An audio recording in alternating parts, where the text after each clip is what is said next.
How's it going? My name is Refrox, and today we're going to be reviewing the DC Mafex Batman from The Dark Knight Returns. I have not read the comics, and I have not been a giant Batman fan. I just liked watching the Batman movie, and I just had to get this, watch the movie, part 1 and 2, so here we are now.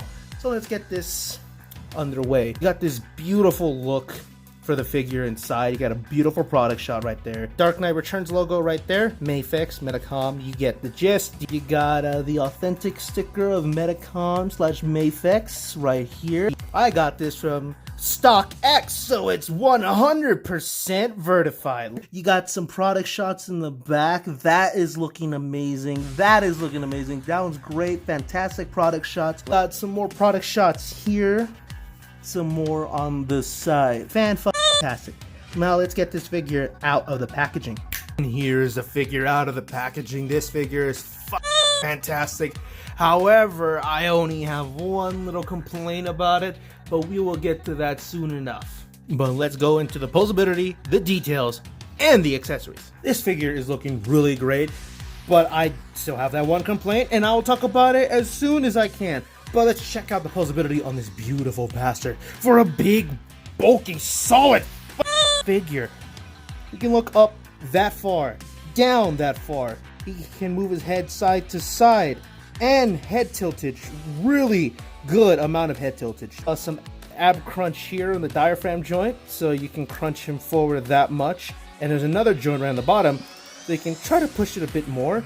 But for a big, bulky figure, this bastard can really crunch. And with those diaphragm joints, he can actually move side to side quite a long way. It is really good. He arcs back that much. Damn, look, he got some cake there. And with every ball joint or diaphragm joint can be a swivel. His arms can move out that far. Full 360 if you go around the cape. He has some butterfly joints here. They're really good, so he can move his arms out that much. Move them back that much. With every Mafex, you can move them up and down. Bicep cut here. Double jointed elbows that go just a bit over 90 degrees. Like a little like swivel ball hinge thing. You can do a swivel at the wrist. If you turn it right, you can do it up and down, and or side to side. His legs are also pretty decent. He has a really good spread. Oh, he can kick that far. Oh, goddamn, it hurts. He can move his leg back that far. He has a thigh swivel right here, not like any other Marvel Legend or figure, but it works and it's beautiful. It's amazing. He has drop hip features. He has double jointed knees that go in this far, and a toe bend that goes up and then, down like any other thing. His feet can move up and down, swivel at the top, and if you just do it right, you get an amazing ankle pivot. What is that? That is gorgeous! You see how this cape has just 2 wires at the ends that I'm just grabbing it. I wish they had something here in the back, but here's my complaint. My cape is completely atrocious. Like, what the fuck? Oh, holy hell, I had to get this end of the deal on StockX. It's looking really great. I'm loving the skin tone of it. It's very well done. You got this bullshit that's happening on my figure. You can see the difference of paint texturing.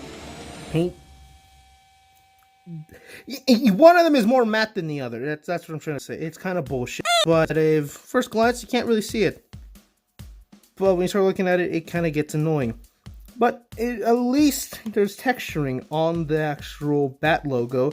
And it's actually a different piece. I can move my nail right through it. It's pretty good. The texturing all around is quite amazing on every part. You got it here in the arms, the abs, the wrinkles as well. You got it into the legs. There's no texturing on his dump truck, but you see all the texturing and crap right underneath in his back. His utility belt is like a really weird light brown, but with a bit of yellow dry brushing in there. The camera doesn't, I don't think it shows it, but in person it looks really, really good. I love the difference between the grays and the black. The black has no texturing here in the slightest. The only thing that has texturing that's black is the chest logo. But it looks really good. You have this little plastic collar piece. You can try to, like, wrap it around his shoulders, and they look like they kind of blend with each other. It would have been better if my cape didn't look like horse the back. What the f is this? Doesn't even fold like it was supposed to, you motherfuckers. Now let's check out those accessories. These are the accessories. They're looking pretty damn good. Not as much as other Mafex figures, but it's just right.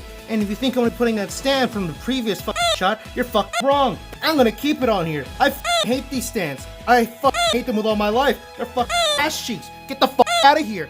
But anyways, let's get to those accessories. You got an extra head sculpt for Batman with the little teeth showing. It's pretty good. Looks awful on camera, but in person it's not so bad. I don't like how they painted in this line for the separation of the teeth. It looks really fucking bad. Some paint, just skin tone of the paint on the mask in quite a few different parts, and that's honestly quite annoying. And if you look very closely, you can see a bit of the white bleeding on the eyelids. It's pretty fucking bad for a Mafex figure, if you ask me. Let's get you to the side. And you got these open palm hands. Are really good. Really soft material. Really durable. And I feel like these are really well sculpted, well made. Every one of them have like a little seam line, looking like an actual glove, and I honestly love that quite a lot. Got these action dynamic hands, really good. It's like he's about to do a Spider-Man flip midway, but didn't put those two fingers down. But it's looking really good. You can replicate a lot of really iconic Frank Miller Batman shots from the comics. It's really good. The other pair of hands that you have are these like almost grabby type of hands, but in reality you can put all the batarangs on here. You can have 4 for each hand. Looks really good. I like it.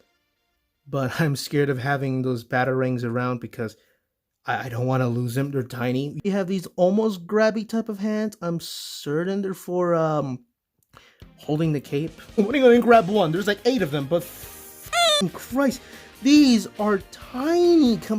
What the They look amazing. I love the sculpting. I love the toughness, and God, ow, actually, Christ, that hurts. I can scratch myself. Let me.